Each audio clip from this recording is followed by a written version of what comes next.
इन्नल्लाह व मलाइकतहु युसल्लूना अलन नबी या अय्युहल्लज़ीना आमनू सल्लू अलैहि व सल्लिमू तस्लीमा अल्लाहुम्मा सल्लि अला सय्यिदिना मौलाना मुहम्मदिन व अला आलि सय्यिदिना मौलाना मुहम्मदिन व बारिक वसल्लिम कमा तुहिब्बु व तुर्ज़ा बि अन तुसल्ली अलैहि सलातun व सलामन अलैका या रसूलल्लाह। जिस आयत करीमा का शरफ मैंने हज़रत साहिब सज्जादा खानकाह हसनिया अशरफिया हसनिया सरकारे कलां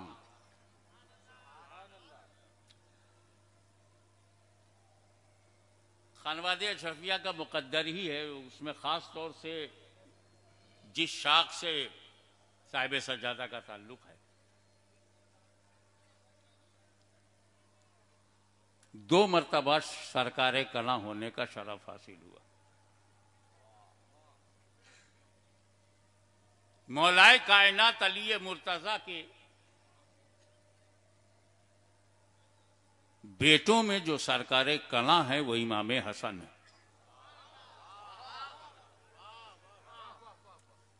इमाम हसन सरकारे कलां हैं और हमारी ये खानका उन्हीं की औलाद है।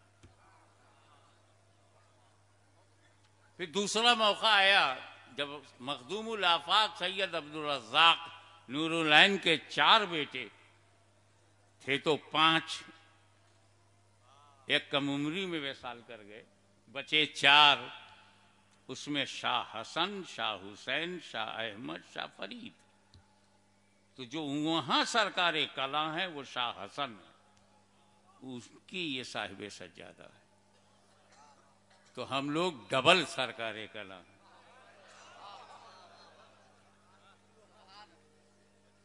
आइए, मैंने जो आयत पढ़ी उसको आगे बोलूंगा। आइए ये देखिए कि जब दीन फैलाना हुआ, दीन फैलाना हुआ तो रसूल पाक ने सहाबा को आगे बढ़ाया। बद्र, उहद, खैबर, खंदक, सैफुल्लाह, खालिद बिन वलीद 325 छोटी बड़ी लड़ाइयों में शरीक जलीलुल क़द्र सहाबी हैं। इस्लाम फैलाना हुआ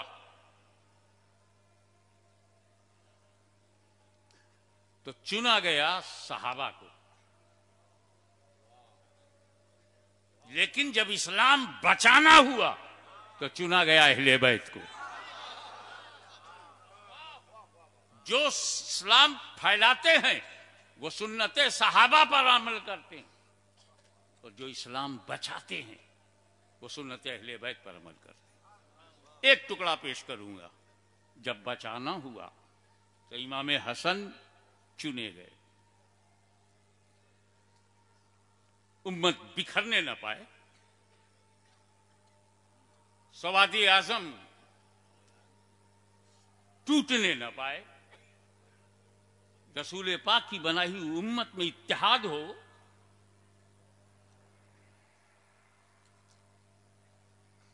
तो एक जबरदस्त सुलह हुई हजरत अमीर माविया और इमाम हसन अलैहिस्सलाम के बीच। मैंने जानबूझ के अलैहिस्सलाम कहा है, जिनकी समझ में ना आए कल समझ लेंगे मुझसे। जब हम अपने बुजुर्गों को लाखों सलाम भेज सकते हैं तो इमाम हसन को एक सलाम नहीं भेज सकते।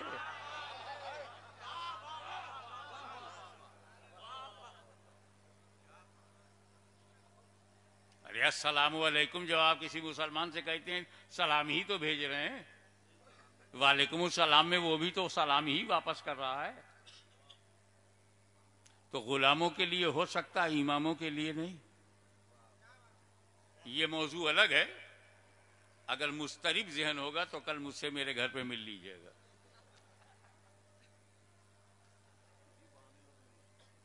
इमाम हसन अलैहिस्सलाम से अमीर माविया रज़ी अल्लाह ताला अन्हु का सुलह होती है। आपने गौर किया इमाम हसन दे क्या रहे हैं और क्या नहीं दे रहे हैं? खिलाफत दे दिया, इमाम हसन के पास जो खिलाफत थी वो अमीर मुआविया को खिलाफत दे दिया, इमामत नहीं दिया। इमामत रख लिया, उधर खिलाफत गई, इधर इमामत रही। तारीख बताती है कि वहां सिर्फ खलीफा पैदा होते रहे, यहां इमाम पैदा होते रहे। इमाम हसन, इमाम हुसैन, इमाम ज़ैनुल आबिदीन, इमाम मोहम्मद बाकिर, इमाम जाफर सादिक इधर इमाम बन रहे हैं।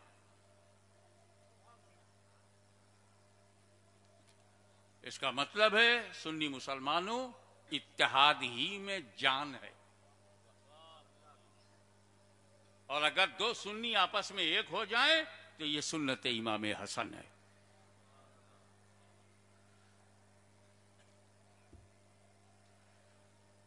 अब दीन फैलाना हुआ सरकार को।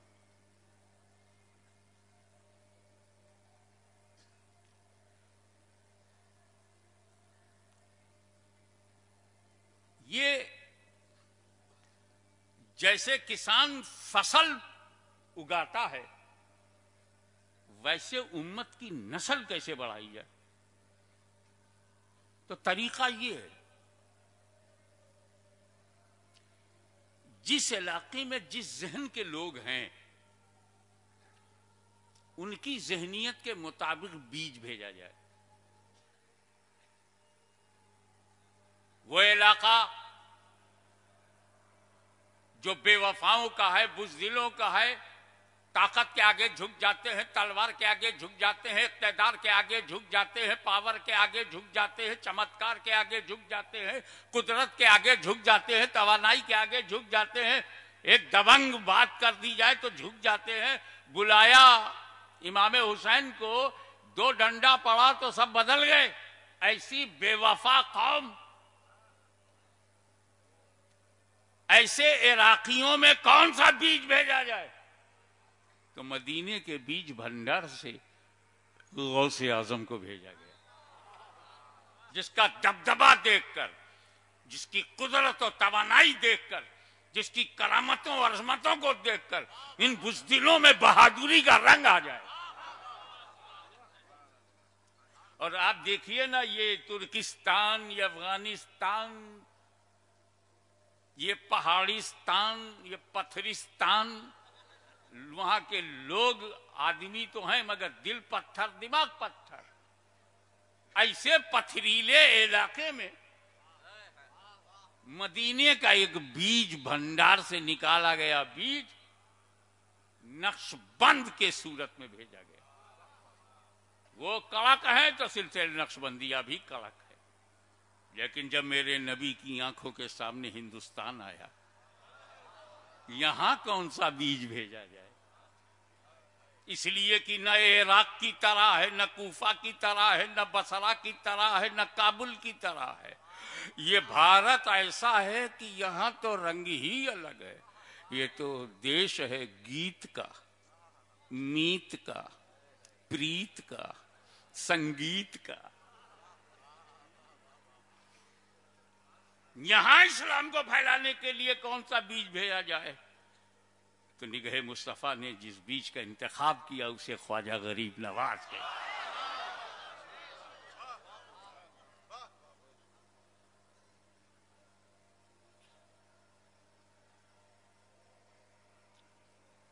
फॉर योर काइंड इंफॉर्मेशन, मैं मुकाबला नहीं कर रहा हूं दर्जे का,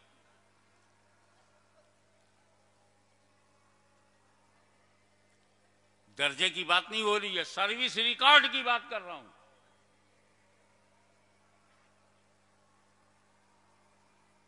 करोड़ों औलिया अल्लाह में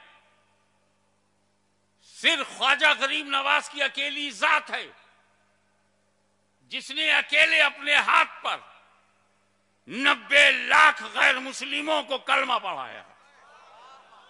9 million non-Muslim became Muslim on a single hand of Khwaja Garib Nawaz. This is the service record of Khwaja Garib Nawaz. Matchless record.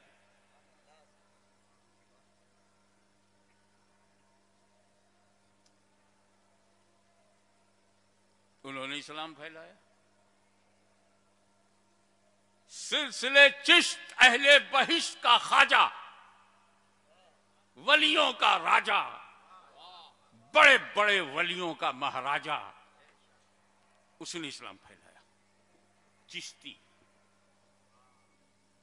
Delhi में बैठ गए कुतुबुल अख्ताब बख्तियार काकी, तो दिल्ली का दिल बदल गया। चिश्ती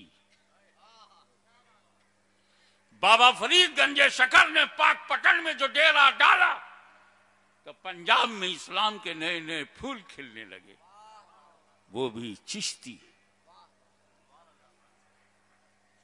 ख्वाजा निजामुद्दीन औलिया ने दिल्ली में उस अमानत को जो कुतुबुल अख्ताब की थी, उसे अपनी चादर में लेके पूरे भारत में फैला दिया, वो भी चिश्ती। मानो एहसान चिश्तियों का, नहीं तो इस्लाम बचाना मुश्किल हो जाएगा।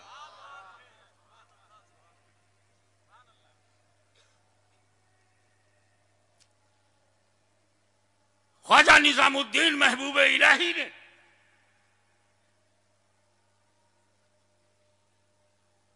सिलसिले चिश्तिया के एक सूरज को अपना भाई बनाकर सिराजे अखी के रूप में बंगाल की धरती पर भेजा, और बंगाल के जादू पर रूहानियत ने कब्जा कर लिया। चिश्ती शेख उल हक पंडवी मखदूम पंडवा ने अपनी नजर कीमिया असर से बंगालियों के दिलों को मदीना बनाया। चिश्ती इस्लाम फैलाने वाले सिर्फ चिश्ती।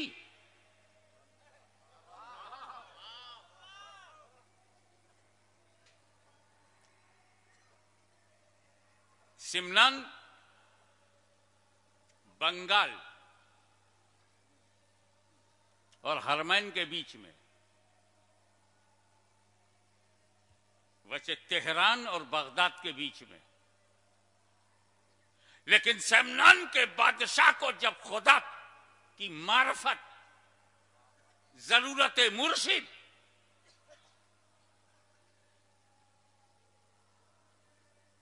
तो मोहतरमुल मुकाम आरिफ नसीम खान साहब वो सेमनान से बगदाद नहीं गए,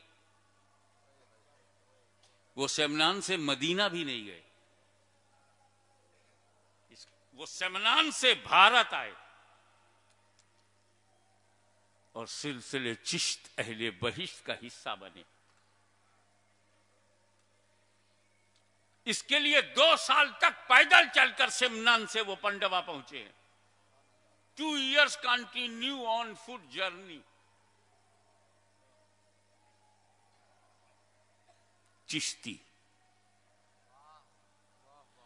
और मखदूम अशरफ जब आए तो उस इलाके को पसंद किया जहां कुफ्र का दबदबा था, शिर की आमाजगाह थी और एक जादूगर की हुक्मरानी थी।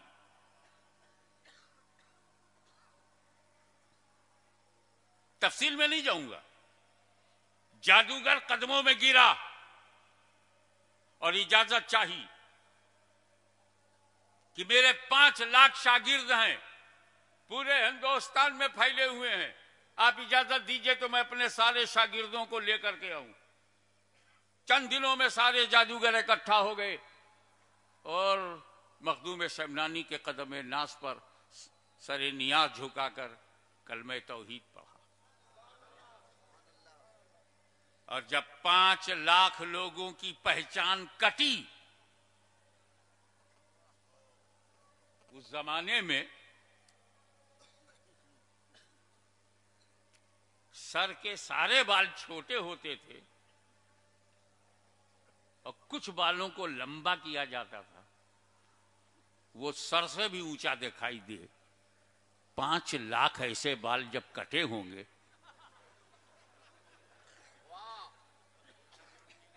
और बगैर पाकी का ख्याल किए हुए एक धागे पर भरोसा करके, ना तहारत, ना पानी, न कुलूख, एक धागा एक अभागा के लिए काफी था। वो सब जब निकाले गए होंगे, वो भी चिश्ती।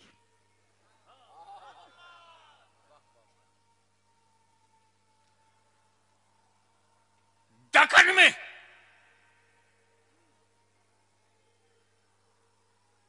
बंदों को जब हिदायत की जरूरत थी तो बंदा नवाज को भेजा गया, वो भी चिश्ती।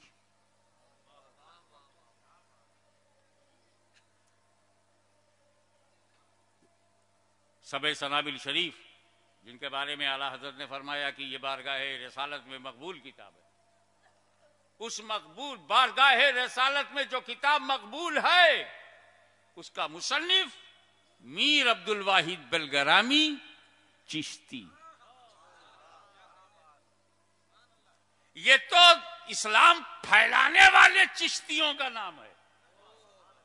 अब इस्लाम बचाने वाले चिश्तियों का नाम सुनो।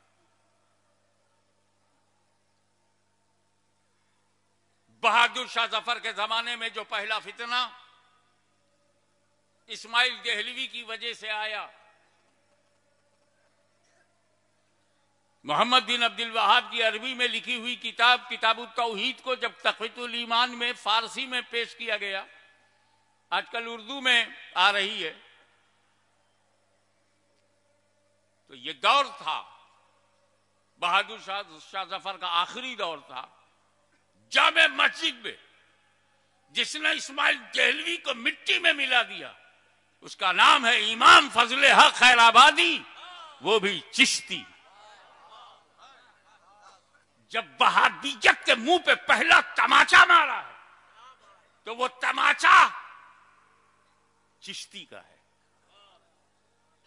तब तो आला हजरत अजीमुल बरकत इमाम अहले सुन्नत इमाम अहमद रजा खां फातिले बरेलवी रज़ी अल्लाह ताला पैदा भी नहीं हुए।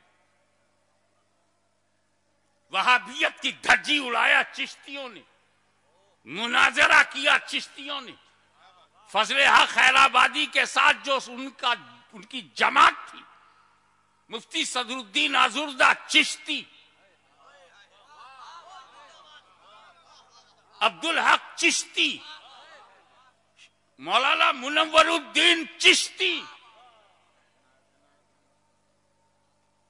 मौलाना एनात अहमद काकोरी चिश्ती। आप जरा गौर फरमाइए, दर्जनों चिश्ती हैं जिन्होंने वहाबियत से पहला मोर्चा लिया है। पहला मोर्चा कि छौछा बरेली ने नहीं लिया, चिश्तियों ने लिया। और वो चिश्ती खैराबाद का है, कोई कानपुर का है। आइए दूसरी बात,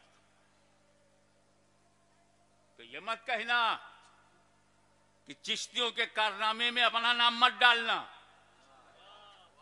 मैं अपना नाम नहीं डाल रहा हूं, तुम कैसे डालोगे?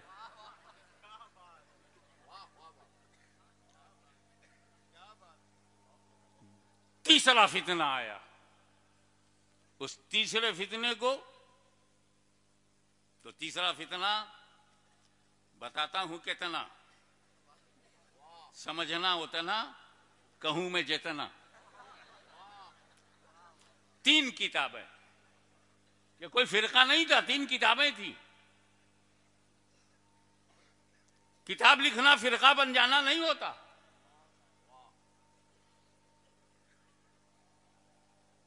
सलमान रुश्दी ने किताब लिखी, क्या कोई फिरका है? किताब गलत है, उसका हम रद्द करेंगे।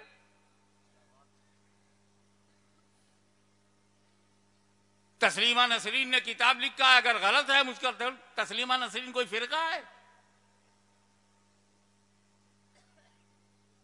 हिफ्जुल ईमान तहजीरुन नास बराहीन कातिया 3 किताबें छापी, 3 मुसन्निफ थे, कोई फिरका है?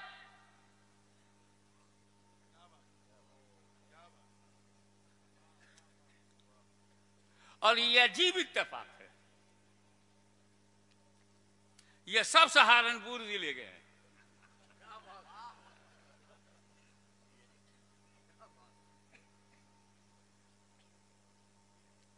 मिलाद हराम है।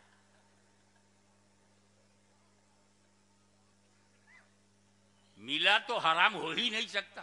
बच्चे पैदा नहीं होंगे तो नस्ल कैसे चलेगी? कि मनाना हराम है, आना हराम नहीं है, मनाना हराम है। मीलाद माने जन्म का, कि बच्चों का जन्म मना है का मनाना हराम है।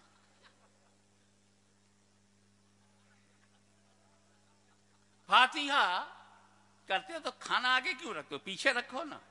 हमने कहा हम आगे से खाते हैं, पीछे से निकालते हैं।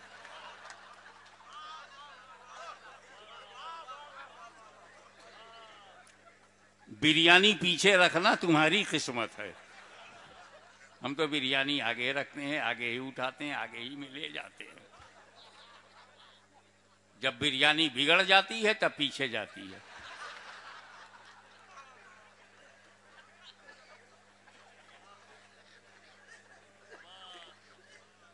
अब जब मुस्कुरा करके आप बेदार हुए हैं तब सुनिए, मीलाद व फातिहा पर जो बरसात हुई पत्थरों की, शिर्क व बिदात का कई मार हुई, तो पूरा हिंदुस्तान उनके खिलाफ अभी कोई किताब लिखता ये सोच ही रहा था कि आगे बढ़कर मौलाना अब्दुल समी रायपुरी, ये रायपुर भी सहारनपुरी में,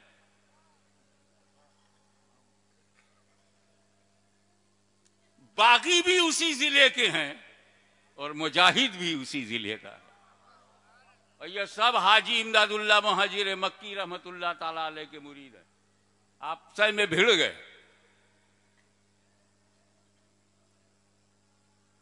तो एक मीलादो फातिहा के सबूत में मुदल्लल मुकम्मल किसी ने अगर किताब लिखी तो वो मौलाना अब्दुल समी रायपुरी हैं, जिनकी किताब का नाम है अनवारे सातिया फी सबूत मीलादो फातिहा। अनवारे सातिया लिख कर मीलादो फातिहा को मुदल्लल करने वाला अब्दुल समी चिश्ती।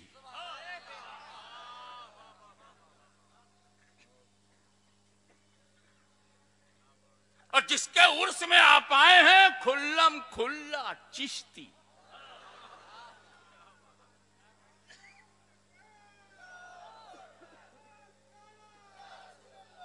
चिश्तियों को अंडर एस्टिमेट मत करना, बड़े दिल वाले हैं।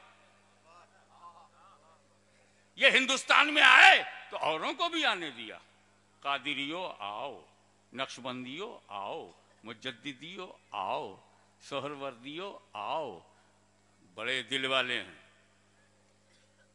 चिश्तियों की पहचान ये है कि वो अपनों को अंदर बुलाते हैं और बेवकूफों की पहचान ये है कि अपनों को अंदर से बाहर निकालते हैं।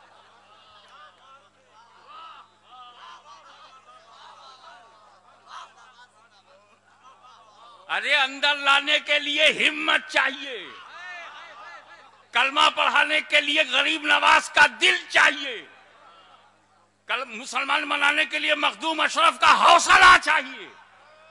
ये चिश्तियों का कलेजा है। इस्लाम फैलाते भी रहे, मेहमान बुलाते भी रहे, मेजबानी करते भी रहे।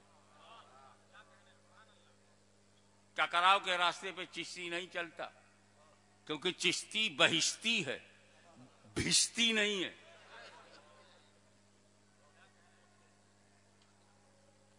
आगे बढ़िए। मखदूम शमनानी तशरीफ लाए।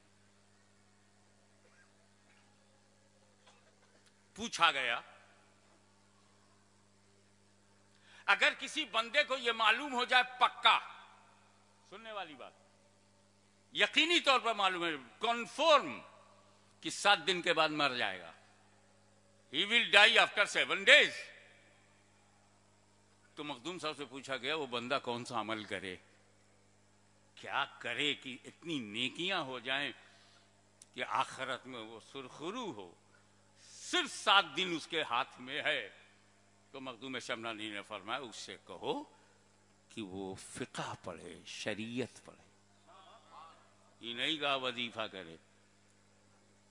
इससे अंदाजा लगाइए कि वो इल्म जिसके शहर नबी हो, जिसका दरवाजा आली हो, उसी को फैलाने के लिए एक वली आवाज दे रहा है। अब और आगे आइए, अपने दौर को देखिए, क्या जलवा था साहिब सज्जादा, क्या जलवा था। दरसे निजामिया, जब तक पढ़ा न था अंधेरे में थे और पढ़ने के बाद उजाले में आ गए। दरसे निजामिया, कोई नहीं बचा है दरसे निजामिया से, चाहे वो किछौछे की मरकजियत हो, बरेली शरीफ की मरकजियत हो, माराहरा मुताहरा हो, बदायूं शरीफ हो, जितने शरीफ हैं, और शरीफ सिर्फ हम ही लोग हैं। बरेली शरीफ, किछौछा शरीफ, बदायूं शरीफ, अजमेर शरीफ। एक साहब कहने लगे यार ये तुम लोगों की बड़ी बुरी आदत है। क्या बुरी आदत है? तुम जहां कोई बुजुर्ग लेटा उसे शरीफ कह देते हो। मेरे साथ एक वाकया हुआ, बरेली शरीफ से रामपुर में जा रहा था, रामपुर में बैठा, मुझे पूछा कहाँ से आ रहे हो?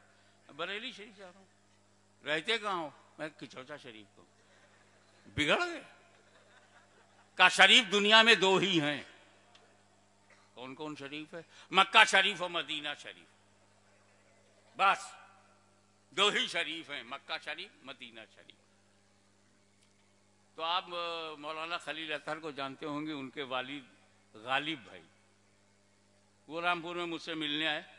वो पहचान गए उसको, उनकी शक्ल ही कुछ ऐसी हो जाती है कि समझदार पहचान लेता। मैं तालिब इल्म था, नहीं पहचान पाया, जामे नईमिया मुरादाबाद में था। तो मुझसे पूछा हजरत ये कौन है आपके बगल में, कौन बैठा? मैंने कहा कमीना है। वो खफा हुआ, तुम किछौछे के सैयदों में से हो और ऐसी भाषा बोलते हो, मैं कमीना हूं? मैं कहा मैंने तुमको कमीना नहीं कहा, तुमने खुद कहा। तो मैंने कब कहा? मैं कहा तू ही तो कहा कि दुनिया में दो ही शरीफ हैं, एक मक्का शरीफ, एक मदीना शरीफ। न तू मक्का शरीफ न मदीना है, इसलिए कमीना।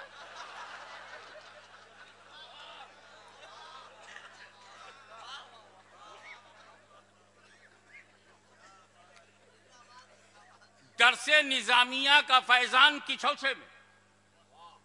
दरसे निजामिया ने किसी को मुजद्दिद आजम बनाया, इसी दरसे निजामिया ने किसी को हुज्जतुल इस्लाम बनाया, इसी दरसे निजामिया ने किसी को मुफ्ती आजम बनाया, इसी दरसे निजामिया ने किसी को सदरुल अफाजिल बनाया, इसी दरसे निजामिया ने किसी को सदरुल उलमा बनाया, इसी दरसे निजामिया ने किसी को मुजाहिद मिल्लत बनाया, इसी दरसे निजामिया ने किसी को हाफिज मिल्लत बनाया, इसी दरसे निजामिया ने किसी को अमीन शरीयत बनाया, इसी दरसे निजामिया में किसी ने को मखदूमुल मशाइख बनाया। किछौछे का हर आलिम दरसे निजामिया के एहसान से दबा हुआ है। बरेली शरीफ का हर आलिम दरसे निजामिया के एहसान से दबा हुआ है। मुबारकपुर का हर आलिम इसी दरसे निजामिया के एहसान से दबा हुआ है। दरसे निजामिया का एहसान पूरे बरेली पर, दरसे निजामिया का एहसान पूरे रामपुर पर, बदायूं पर, किछौछा पर। अब पता तो लगाओ ये दरसे निजामिया बनाया किसने? वो है मुल्ला निजामुद्दीन फरंगी महली, ये है फाउंडर दरसे निजामिया के। तो मुल्ला निजामुद्दीन का एहसान किछौछा बरेली पर बराबर है। और अगर कोई इस एहसान से इनकार करता है तो नमक खाकर हक अदा करने वालों की तादाद कम थोड़ी है। अब आइए, मुल्ला निजामुद्दीन किसके शागिर्द हैं? वो मुल्ला कुली अशरफी जीलानी, मखदूम अशरफ के फर्जंदे आगोशी, नजर करदा परवरदा अब्दुल रज़्ज़ाक नूरुल्लैन के बेटे हाजी अहमद, जिनका दरबार जायस में है, उनके परपोते, उनकी औलाद, अशरफी जीलानी की औलाद हजरत मुल्ला कुली रहमतुल्लाह ताला अलैह से मुल्ला निजामुद्दीन ने फैज हासिल किया। तो इस तरह अशरफियत का एहसान बरेली पर है, अशरफियत का एहसान किछौछे पर है, अशरफियत का एहसान मुबारकपुर और बदायूं में।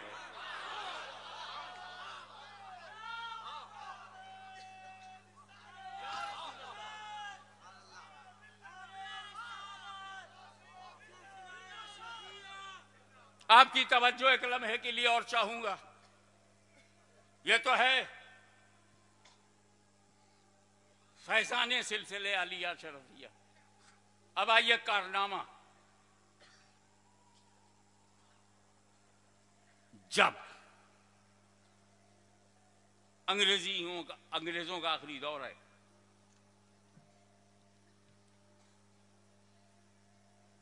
मैं साफ साफ बोल दूं, मुसलमानों को हिंदू बनाने के लिए शुद्धिकरण की एक तहरीक चली, एक आंदोलन चला, मुसलमानों को फिर से हिंदू बनाया जाए। और वो इलाका मेवात, हरियाणा और उससे मिला जुला था। आला हजरत अजीमुल बरकत हम शबीह गौसे आजम सैयद अली हुसैन मखदूमुल औलिया ने तलब किया, कहाँ है नईमुद्दीन? नईमुद्दीन अशरफी मियाँ के मुरीद और खलीफा हैं, नाजायज कब्जा मत करो। क्या बात, वाह वाह वाह वाह वाह। और हमारा बरेली से तुम रिश्ता तोड़ ही नहीं पाओगे। सऊदी दावत खाने का मौका तो ले सकते हो, क्या बात, लेकिन हमारा ताल्लुक बरेली से तोड़ नहीं सकते, क्योंकि आला हजरत का नूरे नजर, आला हजरत का लख्ते जिगर हुज्जतुल इस्लाम हामिद रजा खुद अशरफी मियाँ के खलीफा हैं। वाह, कैसे तोड़ पाओगे? तुम अपने बाप दादा को भूल जाओ, हम काहे को भूलें? कहां है नईमुद्दीन? नहीं पता चल रहा है। कहां है अहमद अशरफ सुल्तानुल वाइजीन? हमारे साहिब सज्जादा के परदादा, शेख आजम के दादा, सरकार कला के दादा और मौलाना अहमद अशरफ के वालिद बुजुर्गवार पूछ रहे हैं, कहाँ है अहमद अशरफ? कहाँ है सैयद मोहम्मद? मोदी से आजम जी ने कहा जाता, सैयद मोहम्मद कहाँ है? नहीं मिल रहे हैं। और कितने इर्तिदाद फैल रहा है, मुसलमान को गैर मुस्लिम बनाने की नापाक कोशिशें जारी हैं। जब कुछ नहीं रास्ता निकला तो आला हजरत अशरफी मियाँ ने कहा, मुरीदों से यहां आओ, एक चौकी बनाओ, उस पे गलाफ चढ़ाओ, गांव तकिया रखो, फकीर को बिठाओ और पूरे शहर की गलियों में घुमाओ। न मैं कुछ बोलूंगा, बिल्कुल ताजिए की तरह बैठा लो मुझको, सिर्फ घुमाओ। देखा आपने घुमाने में कितनी बरकत है। आला हजरत अशरफी मियाँ ने अशरफी ताज सर पे रखा, शाही लिबास ज़ेब तन किया, बैठ गए।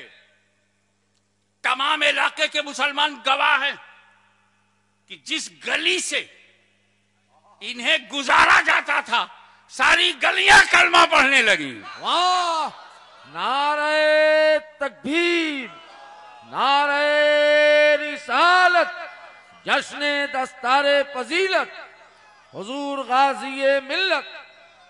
तो जब आला हजरत अशरफी मियाँ का तख्त पर बैठ जाने से, पूरे गलियों में, सड़कों पे, मोहल्लों में घुमाने से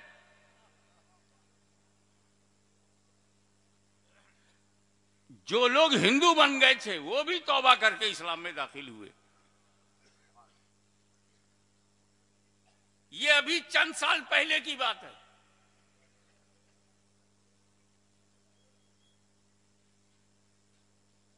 बचाने का काम चिश्तियों ने किया, बेशक दूसरों ने भी किया, लेकिन उनके पास भी चिश्तियत की खिलाफत है। बेशक दूसरों का भी इसमें हिस्सा है, लेकिन चिश्त अहले बहिश्त हमेशा आगे आए। और आज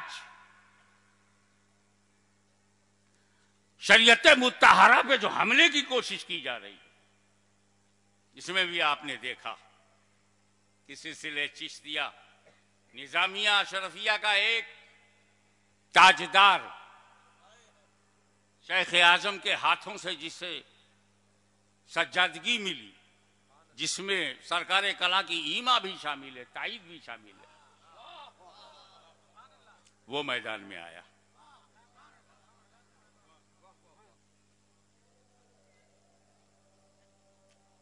अब मैं उन लोगों का नाम कैसे लूं, मुझे अपना वजू बचाना है।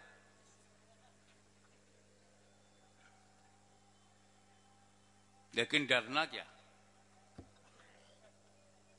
जो डरा वो मरा। हमारा सीधा सा फार्मूला है, तुम्हारा दीन तुम्हारे लिए, हमारा हमारे लिए। तुम्हारा बनाया हुआ खुद साख्ता निजाम तुम्हारा है, लकुम दीनुकुम, खुद साख्ता और गढ़ा हुआ दस्तूर तुम्हारा है, वलिया दीन और हमारे लिए इलाही दस्तूर। एक बात कान खोल करके सुन लो, जो चीज जहां बनती है वहीं बदली जाती है। हमारी जमात का एक जिम्मेदार सियासी रहनुमा जलवागर हैं, इन्हें पता है कि पार्लियामेंट कानून बनाती है तो पार्लियामेंट ही को बदलने का हक है, वकीलों को नहीं।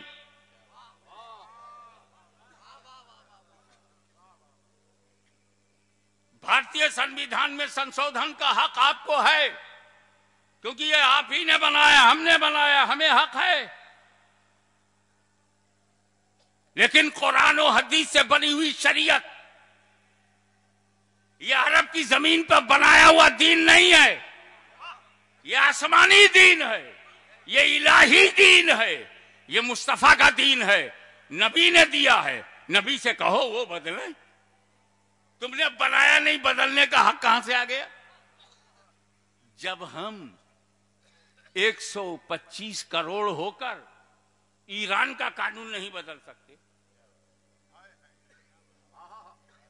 अफगानिस्तान का कानून नहीं बदल सकते, अरे पड़ोसी पाकिस्तान का कानून नहीं बदल सकते, कुरान का कौन बदलने देगा?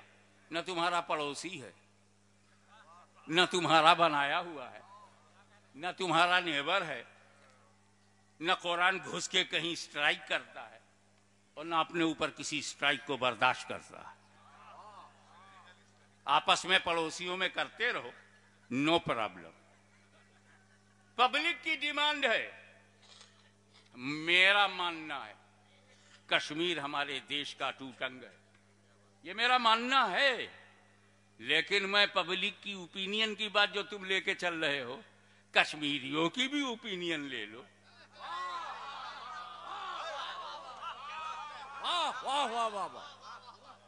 नानी मरती है ओपिनियन लेने में, तुम हमसे रायशुमारी करवाते हो, जम्मू कश्मीर में क्यों नहीं करवाते?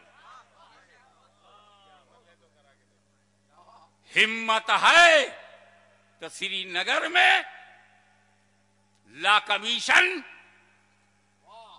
भेजे। आजाद रहना चाहते हो या हमारे साथ रहना चाहते हो? तब पता चल जाएगा कि राय लेना कितना भारी पड़ता है। जब हमने मान लिया कश्मीर हमारा है तो कोई रायशुमारी नहीं होगी। ऐसे ही शरीयत हमारी है, इससे कोई रायशुमारी नहीं होगी। नारे तकबीर, नारे रिसालत, गाज़ी-ए मिल्लत उर्से मखदूम अशरफ, तहफ्फुज़े शरीयत। भारतीय संविधान ने हमको जो धार्मिक स्वतंत्रता दी है, हर आदमी अपने विचारों में, अपने धर्म में, धर्म के पालन में स्वतंत्र है, आजाद है। मजहबी आजादी दी गई कि तुम, इसीलिए तो जब किसी औरत ने सती हुई हम चुप रहे क्योंकि उसके धर्म का एक हिस्सा है। पति मर जाए, औरत सती हो जाए, ये हिंदू धर्म का एक हिस्सा है। और जब धर्म में है तो चाहे जितनी बेवकूफी हो, सती हो जाना चाहे जितना भी अहमकाना कदम हो, हम नहीं बोले, क्योंकि हम किसी के धर्म में टांग नहीं लगाते। हम सिर्फ अपने धर्म पर अमल करते हैं। और एक औरत सती हो गई, कानून के विरुद्ध हुई, भारतीय कानून के खिलाफ हुई। ऐसा करने वालों को, उनके नाम का मंदिर बनाने वालों को आपने कौन सी सजा दी? आप मुसलमानों की कुरीतियां, कमजोरियां, खराबियां आपको काहे को दर्द हो रहा है? आप आरएसएस की खराबियों का मुताला करें। इस्लाम को कौन बोला आपसे? हमने तो नहीं कहा कि सगी मां का पेशाब नहीं पिया जा सकता, तो जानवर का क्यों पीते हो? हम तो नहीं बोले।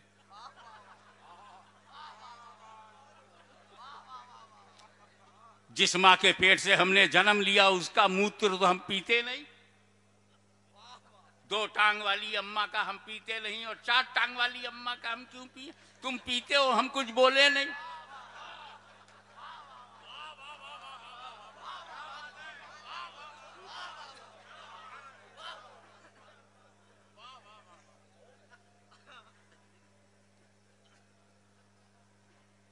हम दूसरे मजहब पर उंगली नहीं उठाते, इस यकीन के साथ कि तुम भी हमारे मजहब पर उंगली ना उठाओ। और कारण यह है कि हमारा दीन तुम्हारे लिए नहीं है, हमारा दीन हमारे लिए, तुम्हारा तुम्हारे लिए। हाउ मच फ्लेक्सिबल, कितना लचकदार हमारा मजहब है। तुमको भी जीने का हक देता है और जीने की बात करता है। तुम अपने मजहब पे कायम रहो, हम अपने मजहब पे कायम रहें। तुम सनातन पसंद करते हो, सनातन हो जाओ। तुम आर्या समाज पसंद करते हो, आर्या हो जाओ। सिख पसंद करते हो, सिख हो जाओ। अपने को कोई प्रॉब्लम नहीं, जो चाहो खाओ।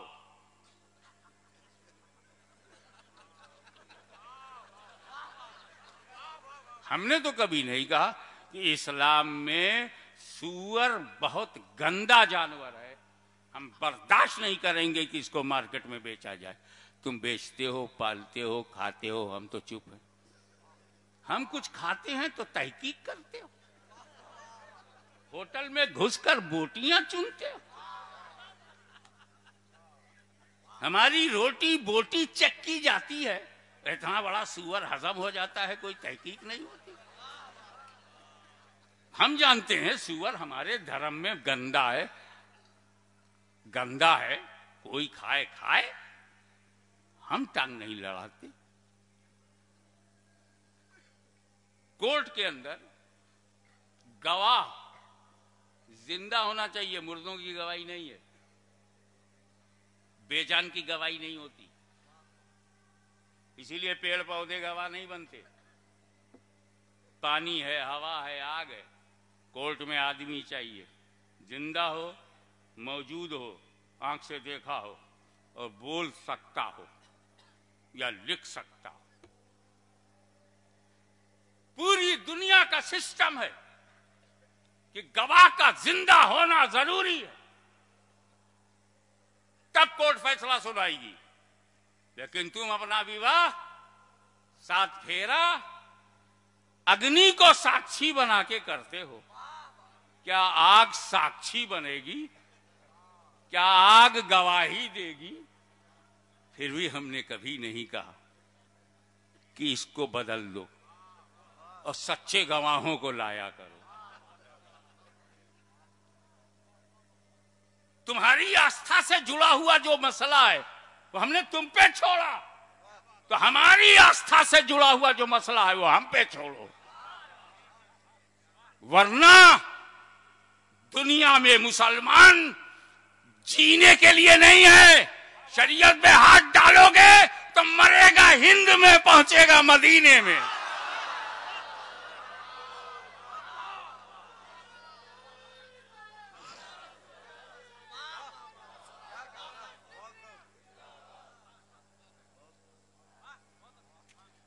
तरह तुम ये कहते हो मुस्लिम पर्सनल लॉ, ये मुसलमानों का पर्सनल लॉ है, जाती लॉ है, उनका अपना है, तब काहे को टांग लड़ाते हो? इसी मुल्क में हिंदू पर्सनल लॉ है, उस पर क्यों नहीं बहस करते? लॉ कमीशन से क्यों नहीं उनके बारे में बातें जाती? हिंदुओं बताओ, तुम्हारी औरतों के साथ जो अत्याचार हो रहा है वो हिंदू पर्सनल लॉ में कैसे परिवर्तन लाया जाए? सब खैरियत है। रही बात औरतों की, तो मोदी सरकार कान खोल करके सुन ले, ये सुन्नी मुसलमान फितना फैलाने वाले मर्दों के आगे नहीं झुका। वो मर्द चाहे नजद का हो, चाहे सहारनपुर का हो, चाहे देवबंद का हो, चाहे नदवे का हो, अरे जब हम मर्दों से पंगा ले लेते हैं तो औरतें किस खेत की मूली है?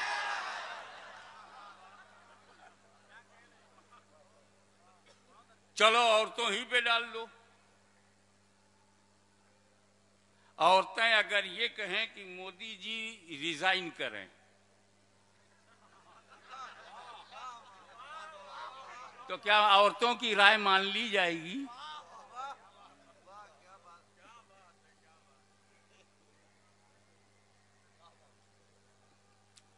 मैं चैलेंज करता हूं, सच्चाई का दूध पिया है तो कबूल कर, गुजरात में 50 लाख औरतों से मैं ये लिखवा सकता हूं, भिजवा सकता हूं कि मोदी साहब इस्तीफा दे दें। तुम कुर्सी नहीं छोड़ सकते तो हम भी शरीयत नहीं छोड़ सकते। उन औरतों को किस चीज से तकलीफ है? 3 तलाक से तकलीफ है या तिलाक से तकलीफ है? क्या 3 को 5 कर दिया जाए तो खुश हो जाएंगी? 24 कर दूं? प्रॉब्लम गिनती से नहीं है, समस्या गिनती से नहीं, 1 तिलाक 2 तिलाक 3 तिलाक, समस्या तिलाक से। तो हिम्मत हो तो पार्लियामेंट में प्रस्ताव लाओ कि भारत की धरती पर कोई किसी को अपनी बीवी को तिलाक नहीं दे सकता। जिस बीवी से कोई मतलब नहीं उसको तो तिलाक दे नहीं पाए।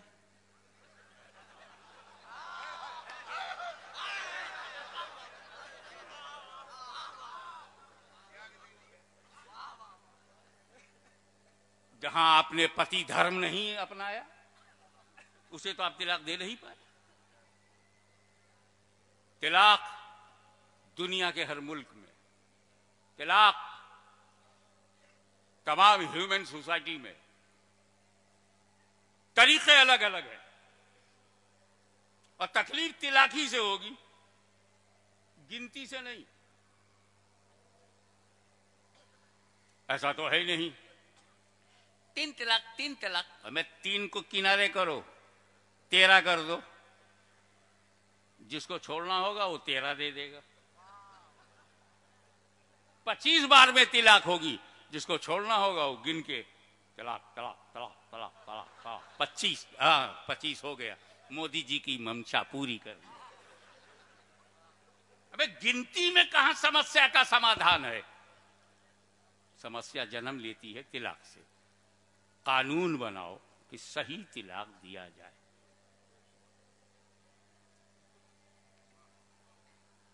अब आप कहते हैं, देखिए हर मर्द को एक रिवॉल्वर है उसके हाथ में, उसमें 3 गोलियां हैं।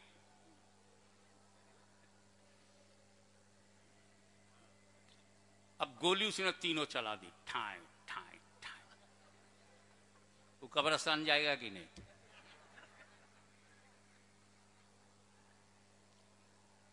तो तिलाक एक गोली है, दूसरी गोली भी है, तीसरी है, फिनिश, पोस्टमार्टम के लायक नहीं, गोली चल गई। आजकल तिलक लोग गुस्से में देते हैं, इसलिए उसकी वैल्यू नहीं होना।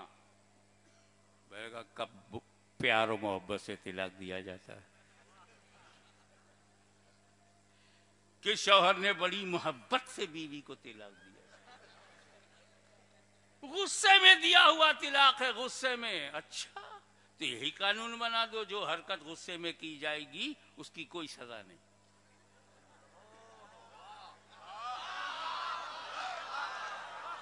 यही कानून बना दो कि गुस्से में जो काम किया जाएगा उसकी कोई सजा नहीं, फिर तो कोई दिखाई नहीं पड़ेगा।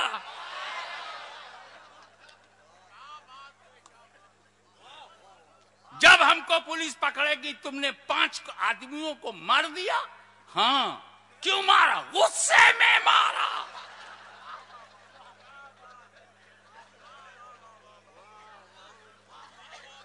कानून में गुस्से की वैल्यू नहीं तो शरीयत में भी गुस्से की वैल्यू नहीं। शरीयत खुद लॉ है, लॉ बनाने के लिए ईमानदार होना जरूरी है। रही बात, आसानी बता दूं उन औरतों के लिए जिनको 3 तलाक या कोई तलाक पसंद नहीं, तो इस्लाम का दरवाजा खुला है, बाहर जाओ। इस्लाम उन औरतों से भी कहता है कि अगर शरीयत से तुम एडजस्ट नहीं हो रही हो तो बाहर जाके किसी और से एडजस्ट हो जाओ। कहां जबरदस्ती हमारे यहां? किसने इन औरतों से कहा है कि तुम उसी शरीयत को मानो? कुरान को मानेंगे और हदीस को मानेंगे और बाकी खबीस को मानेंगे।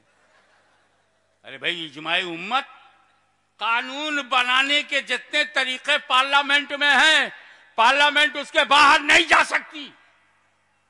तो इस्लामी शरीयत बनाने के जितने धरातल हैं, कानून हैं, पिलर हैं, शरीयत वाले उससे बाहर नहीं जा सकते। 4 बुनियादें हैं शरीयत की, कुरान है, हदीस है, इजमा है, कयासे मुज्तहिद है। और औरतों को अगर ये चारों तरीके पसंद नहीं है तो किसने तुम्हें इस्लाम में बांध के रखा? तस्लीमा नसीम की तरह तुम भी आउट हो जाओ। फिर ऐसे मर्द से शादी करो जो तिलाक देता भी रहे तो हो ही ना। अगर इस्लाम में हमारी माँ बहनों को रहना है तो पूरा इस्लाम अपनाना होगा। और अगर इस्लाम का कानून पसंद नहीं है तो इस्लाम जबरदस्ती नहीं करता। ला इकराहा फिद्दीन, नो प्रेशर इन रिलीजियन। और साफ बोलता है तुम्हारा दीन तुम्हारे लिए है, हमारा दीन हमारे लिए। तो इन औरतों को बांधता कौन है जो मुस्लिम पसरल्ला माने? जाओ, आउट हो जाओ। Civil code, common civil code, ये वो बहस है जो सिविल कोड अभी टेबल पर है ही नहीं। न पार्लियामेंट में कॉमन सिविल कोड आया, न कमेटी के सुपुर्द हुआ, और एक हंगामा, common civil code, common civil code बना के देख। गवर्नमेंट को चैलेंज है कि हिम्मत है तो कॉमन सिविल कोड बना के दिखाओ।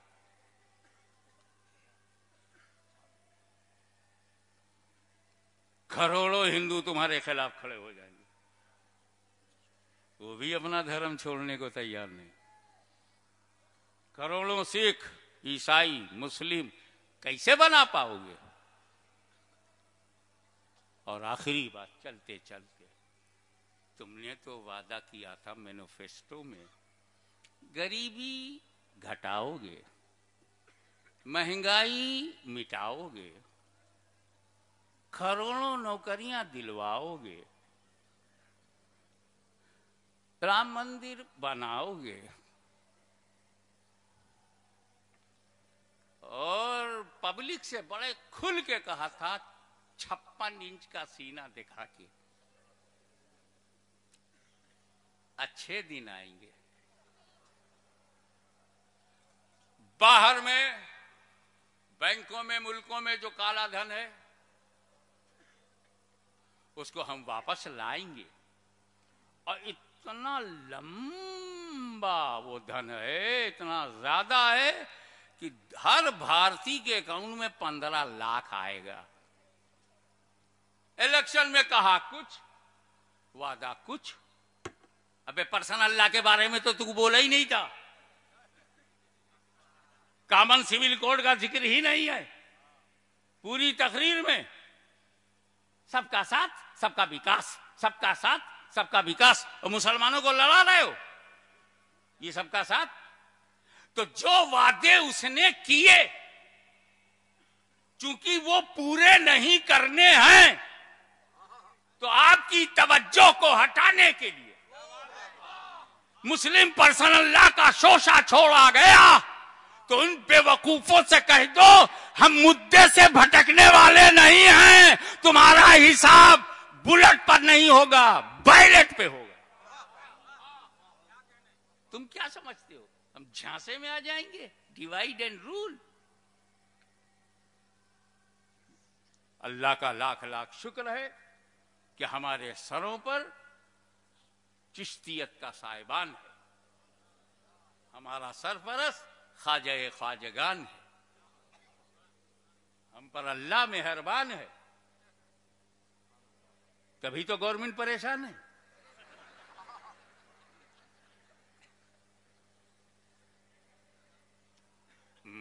मगर हम चुप तो नहीं रहेंगे और मैं बधाई देता हूं साहिब सज्जादा को।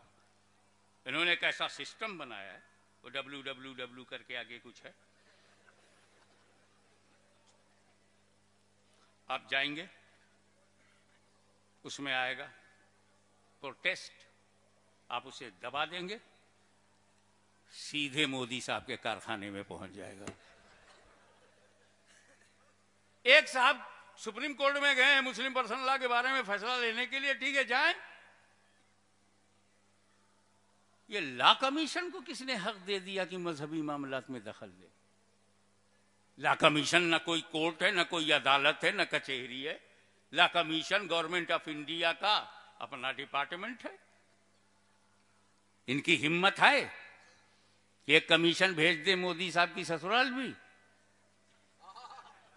कि रिपोर्ट दो इन्होंने अपनी बीवी के साथ क्या रवैया रखा। Please don't interfere in Islamic law, because Islamic law is not personal and not made by Muslim. It is divine law and given by Rasulullah sallallahu alaihi wasallam. अल्लाह का कानून है, अल्लाह के रसूल ने दिया है, सहाबा अहले बैत ने फैलाया है, मुज्तहिदीन ने बचाया है, सिलसिले चिश्त अहले बहिश्त ने आपको बताया। तो आइए कदम से कदम मिलाकर साहिब सज्जादा की इस तहरीक में आप शामिल हों। डरे नहीं, मुस्लिम पर्सनल लॉ तब तक नहीं मिटेगा जब तक भारत में मुस्लिम जिंदा है। और उनके भरोसे मत रहना जो अपना ईमान ना बचा सके, वो लॉ क्या बचाएंगे? जो अपना दीन धर्म ना बचा सके वो कैसे मुस्लिम पर्सनल लॉ को बचा सकेंगे? ये सब हो सकता है उनके मोहरे हों।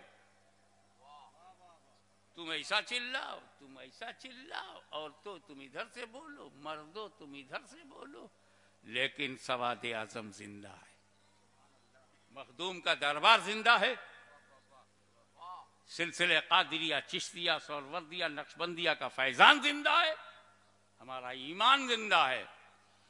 इसलिए मुस्लिम पर्सनल लॉ से घबराने के बजाय इतने एहतजाज भेज दो कि अगर किसी का अंतिम संस्कार करना पड़े तो लकड़ी की जरूरत ना हो, पेपर काफी हो जाए।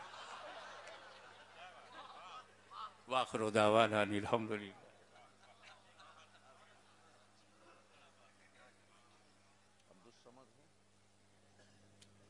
हजरात, हुजूर गाज़ी मिल्लत के ईमान अफरोज खिताब के बाद साहिब सज्जादा आसाने अशरफिया का भी खिताब होगा। अब आइए चंद शेर लेकर जनाब अब्दुल समद अशरफी कोयल धनबादवी तशरीफ ला रहे हैं।